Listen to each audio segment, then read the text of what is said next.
On la connaît depuis qu'elle a participé à l'émission Famille Nombreuse, La vie en XXL sur TF1, et elle et son mari font l'objet de nombreuses critiques depuis leur reconversion dans le X.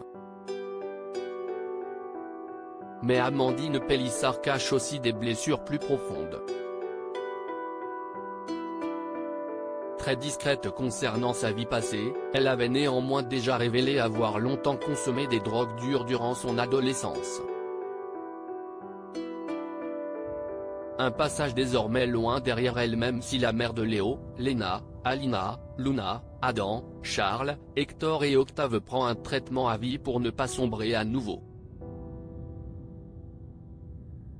Très active sur Instagram, l'épouse d'Alexandré a récemment fait un live pour répondre aux questions de ses abonnés. Depuis qu'elle a révélé être enceinte à nouveau, elle est en effet assaillie de questions en tout genre. Parmi elles, celle de savoir comment se passe cette 9e grossesse. Et le moins que l'on puisse dire, si est qu'Amandine Pélissard n'est pas sereine. Je suis considérée comme étant en grossesse à haut risque, compte tenu du traitement que je suis depuis des années.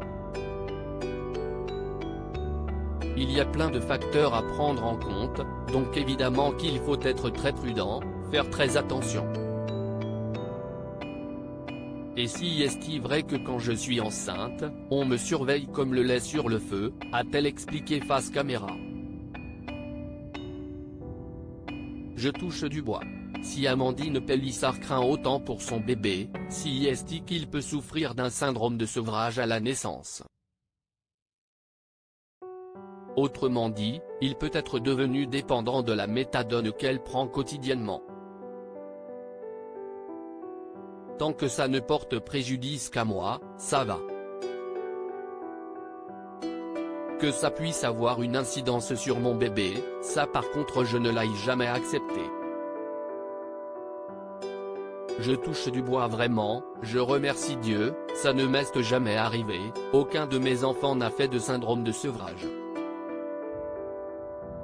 Mais si est-il toujours compliqué de vivre une grossesse sereine avec ce poids sur les épaules, des conneries que tu as faites entre 17 et 19 ans.